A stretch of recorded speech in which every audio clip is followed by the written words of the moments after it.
Nah, ini pelajaran yang pahit bagi kita. Betapa darah tertumpah, betapa nyawa melayang karena pembangkang terhadap penguasa. Makanya Ahlus Sunnah wal Jamaah melarang sekali ya membangkang kepada, apalagi sampai memberontak. Kita Alhamdulillahi Rabbil Alamin Ar-Rahmanir Rahim. Ikhwana fiddin, azakumullah. Bapak-bapak, saudara-saudara jamaah maghrib Masjid At-Taqwa Utan Panjang Jakarta Pusat yang dimuliakan Allah. Sampailah kita ke bab yang terakhir, pasal yang terakhir dan jilid yang terakhir. Jilid yang terakhir, jilid 3 dari kitab Tauhid. Bab yang terakhir adalah bab yang kelima. Kemudian pasal yang terakhir, akhlak dan budi pekerti Ahlus Sunnah wal Jamaah. Pekan depan insyaallah kita akan pindah ke kitab Tauhid yang baru. Akhlak, budi pekerti, atau kalau bahasa sononya toto kromo, ya.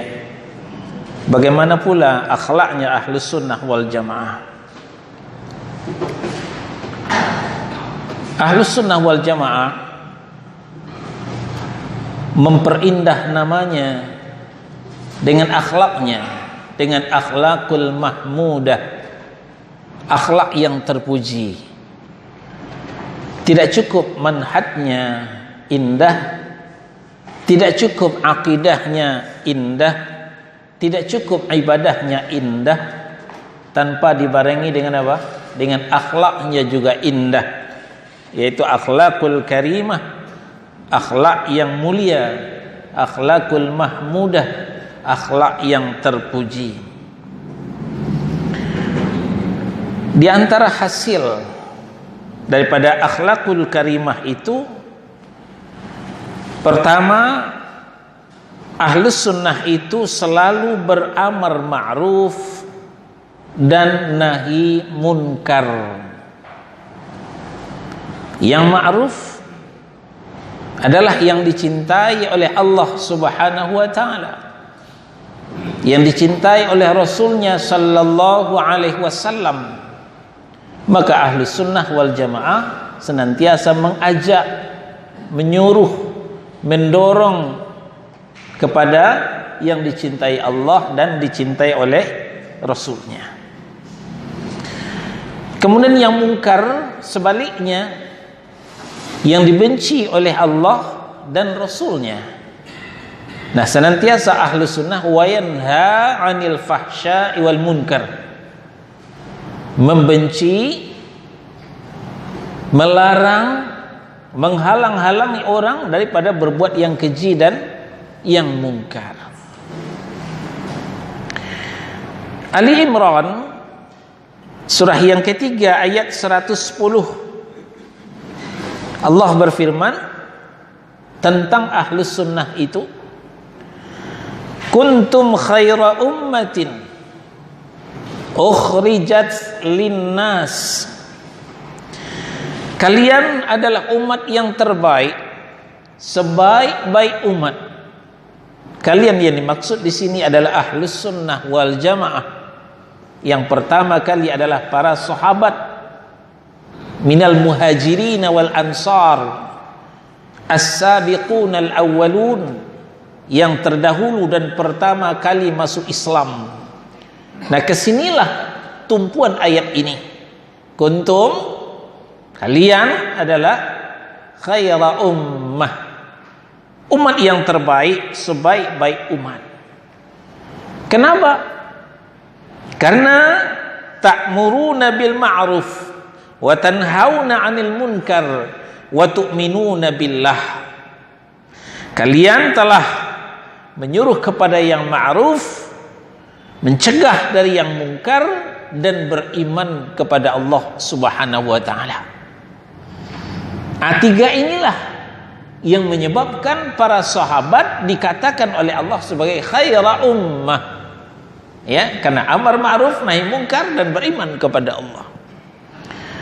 Nah, kalau kita mau mengikuti jejak langkah mereka, mentelusuri perjalanan mereka, maka seyogianya kita juga mewarisi 3 hal ini: amar ma'ruf, nahi mungkar, kemudian beriman kepada Allah Subhanahu wa taala. Nah, pertama kali kita lakukan kepada orang dekat kita, keluarga kita. Jangan ngimpi dulu kepada orang lain sebelum kita menyampaikan kepada keluarga kita.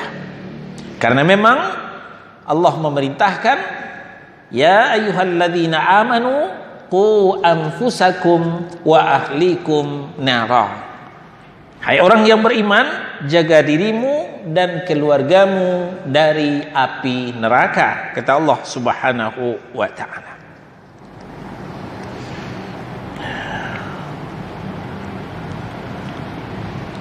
Kita lanjutkan. Amar ma'ruf, nahi mungkar.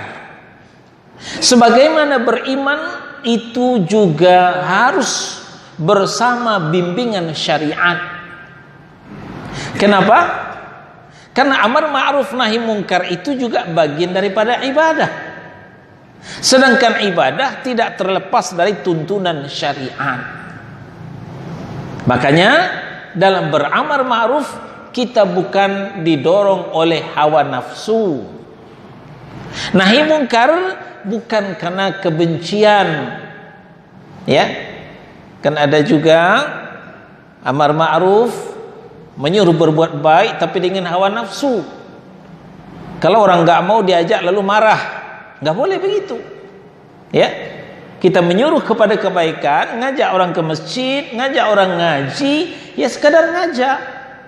Kalau mereka nggak mau, ya udah, kita tidak boleh memaksa mereka. Wa ma'alaina illal balaghul mubin. Nah, begitupun nahi mungkar, mencegah dari yang mungkar itu tidak boleh karena tendensius, karena kebencian kepada seseorang, itu tidak boleh. Ya. Jadi kita mencegah dari yang mungkar karena perintah Allah, berdasarkan bimbingan daripada syariat itu sendiri.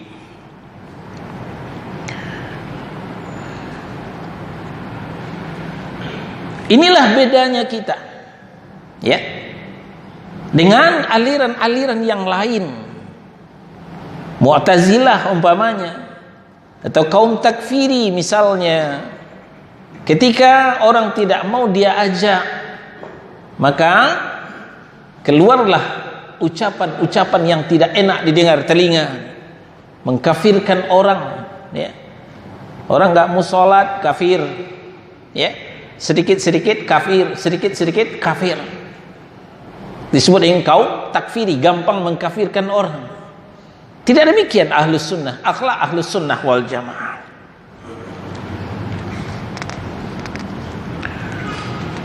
Yang kedua, ahlus sunnah wal jamaah berpandangan bahwa melakukan ibadah yang erat hubungannya dengan syiar, seperti ibadah haji, ya, salat Idul Fitri, salat Idul Adha, ahlus sunnah melaksanakannya bersama ulil amri, bersama umara, bersama pemerintah. Terlepas pemerintah itu sesuai dengan ajaran Islam ataukah tidak, atau yang kita sebut dengan sekuler. Terlepas pemerintah itu zalim ataupun bagaimana, tapi ketika melaksanakan ibadah yang ada hubungannya dengan syiar, maka ahlus sunnah itu selalu sama-sama pemerintah. Dalam hadis yang lain, Nabi SAW membimbing kita, sumu yauma tasumun, Waftiru yauma tuftirun. Berpuasalah kamu ketika orang di kampungmu berpuasa. Berbukalah kamu ketika orang di kampungmu berbuka. Menyembelihlah kamu ketika orang di kampungmu menyembelih. Artinya apa? Kita memulai puasa di saat negeri kita mulai puasa. Kita berbuka di saat orang di negeri kita berbuka. Kita Idul Adha memotong hewan di saat di negeri kita memotong hewan. Ternyata ibadah ini tidak ada kaitannya dengan Saudi. Ya, ini perlu kita catat baik-baik. Ibadah ini tidak ada kaitannya dengan Saudi. Tunggu orang Saudi puasa dulu, baru kita puasa. Tunggu orang Saudi lebaran dulu, baru kita lebaran. Tidak ada. Di samping Nabi membimbing kita, sumu liru'yatih, waftiru liru'yatih. Berpuasalah karena kamu telah melihat bulan, berbukalah karena kamu telah melihat bulan.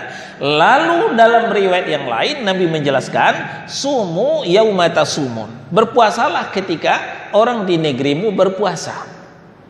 Berbukalah ketika orang di negerimu berbuka. Nah, orang di negeri kita ini diputuskan oleh penguasa, oleh ulil amri. Dalam hal ini diwakili oleh Kementerian Agama. Ketika Kementerian Agama telah melakukan sidang isbat, lalu mengatakan kita puasa besok, kita berbuka besok, ya, kita Idul Adha besok, maka Ahlus Sunnah wal Jamaah mengikuti apa yang disampaikan oleh ulil amri tersebut. Terlepas, kembali kita sampaikan, terlepas ulil amri itu yang nyunnah atau tidak nyunnah, ya, terlepas ulil amri itu zalim, pakai embel-embelnya, ya, itu tidak dipersoalkan. Sepanjang itu sudah sepakati itu penguasa, itu ulil amri, maka Ahlus Sunnah wal Jamaah mengikuti mereka. Apakah mereka sebagai orang soleh ataukah sebagai orang fajir? Ya, orang fajir itu sama dengan fasik atau maksiat. Dan mereka berkeyakinan bahwa kewajiban penegakan syiar ini, amar ma'ruf nahi mungkar, juga dilakukan bersama aparat pemerintah. Nah, makanya dalam hadis riwayat Muslim, seakan-akan Nabi telah membagi semacam job description, pembagian tugas. Apa kata Nabi? Man ra'a minkum munkaran falyughayyirhu biyadihi, fa illam yastati' fa bilisanih, fa illam yastati' fa biqalbih, wa dzalika ad'aful iman. Siapa di antara kalian melihat kemungkaran, ya, melihat kemungkaran, maka cegah dengan tangan. Dengan tangan yang dimaksud adalah dengan power. Nah, ini adalah wewenangnya penguasa, wewenangnya pemerintah, wewenangnya ulil amri. Fa illam yastati, kalau kamu tidak mampu, ya, tidak punya power, tidak punya kekuasaan, kita rakyat jelata, ya.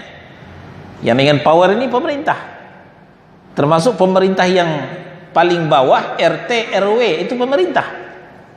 Jadi mencegah dengan power, dengan kekuasaan itu adalah pihak pemerintah, termasuk RT dan RW, dia berwenang. Tapi kalau kita rakyat jelata tidak punya power seperti itu, fa illam yastati fa bilisani, maka dengan lidah. Apa yang bisa kita lakukan? Ya, wa tawassau bil haq wa tawassau bis sabr. Kita dekati saudara kita yang berbuat maksiat, yang berbuat mungkar, berduaan, jangan di depan umum, nasihati mereka. Berduaan, mas, maaf ya, ini nggak benar, tolong ini ditinggalkan, ini nggak baik untuk kampung kita. Ya, disampaikan dengan cara baik-baik, cara elegan, cara yang santun.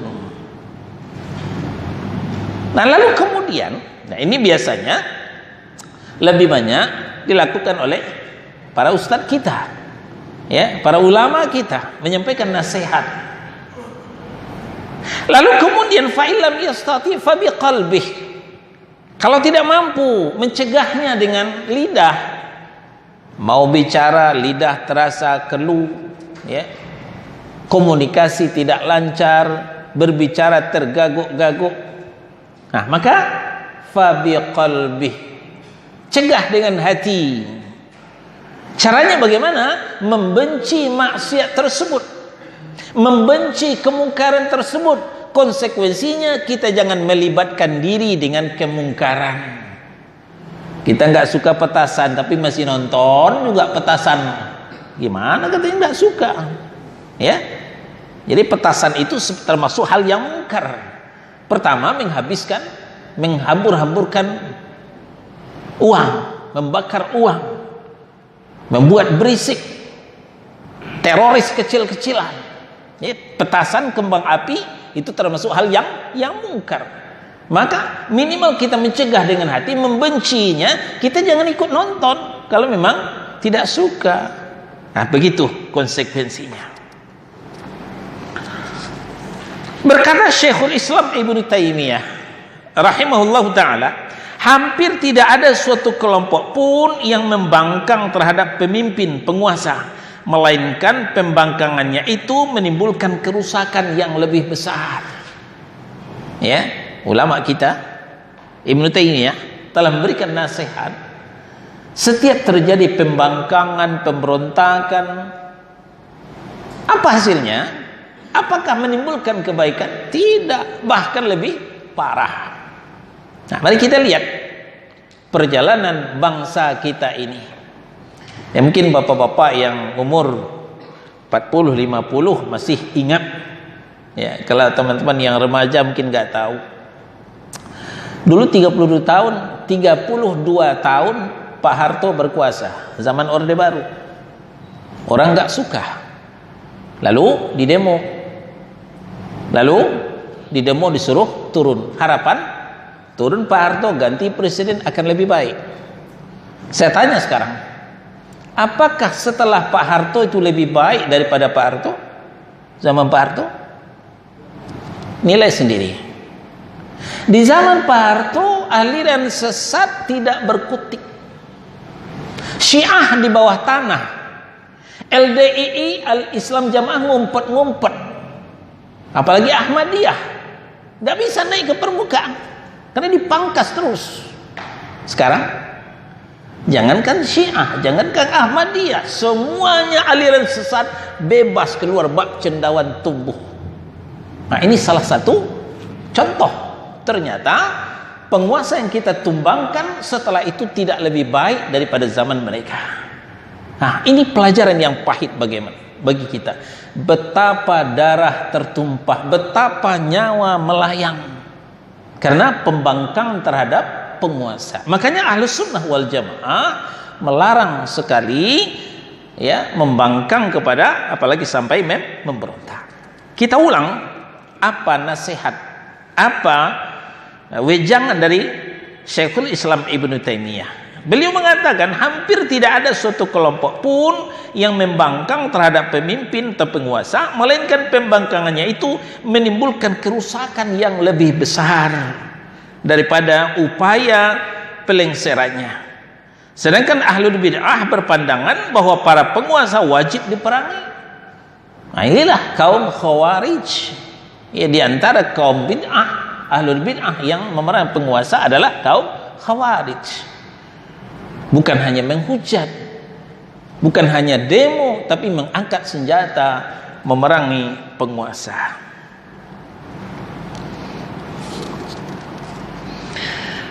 Yang ketiga, di antara ciri khas Ahlus Sunnah wal Jamaah adalah mereka selalu memelihara jamaah, menjaga kesolidan jamaah, menutup celah-celah perpecahan, celah-celah perbedaan, menyuruh bersatu. Ya, sesuai dengan ayat yang kita sampaikan sebelumnya, wa'tasimu bihablillahi jami'an wa la tafarraqu. Berpegang teguhlah kepada agama Allah dan jangan bercerai-berai, jangan berpecah belah. yaitu dengan melakukan kemusyrikan, melakukan kebid'ahan, itu adalah celah untuk berbeda-beda. Kalaulah akidah kita satu akidah yang sahihah, kalaulah ibadah kita satu ibadah yang ittiba'us sunnah, semua kita seragam, semua kita tidak ada perbedaan. Kalau tidak ada perbedaan, tidak akan ada lagi perpecahan. Ini yang diinginkan oleh ahlus sunnah wal jamaah. Nah, tapi ahlul hawa, ahlul bid'ah selalu membakar kit-kit bid'ah, kit-kit neraka. Selalu itu ke itu aja. Padahal kita dalam rangka menyelamatkan umat supaya jangan terlena dengan ibadah-ibadah yang tidak sesuai dengan tuntunan sunnah Nabi sallallahu alaihi wasallam. Itulah sebabnya Ahlus Sunnah wal Jamaah mengajak umat untuk sholat berjamaah di masjid, terutama kepada laki-laki. Biarkan wanita sholat di rumah, kita laki-laki bersolat berjamaah ke masjid sepanjang tidak ada uzur syar'i. Ya, seperti kemarin masa PSBB, ya mungkin kita beberapa waktu kita sholat di rumah, itu uzur syar'i namanya. Nah, tapi ketika PSBB kita sudah dibolehkan, sudah mulai aman, maka kita kembali ke masjid. Untuk apa itu? Untuk merakit kembali ukhuwah Islamiyah, persaudaraan sesama Islam. Itulah syiar yang utama. Jadi kalau kita bicara syiar, tegak atau tidak syiar Islam di situ, lihat setelah waktu sholat berapa banyak orang keluar dari masjid. Kalau banyak yang keluar dari masjid setelah waktu sholat, berarti syiarnya bagus. Tapi kalau waktu sholat jamaahnya tidak seberapa, ya itu tidak bersyiar, tidak tegak syiar di negeri itu. Nah, jadi sholat berjamaah di masjid itu sangat penting. Di samping menegakkan syiar Islam yang paling agung untuk ketaatan kepada Allah, juga untuk merakit kembali ukhuwah Islamiyah, persaudaraan di antara kita. Alhamdulillahi Rabbil Alamin Ar-Rahmanir Rahim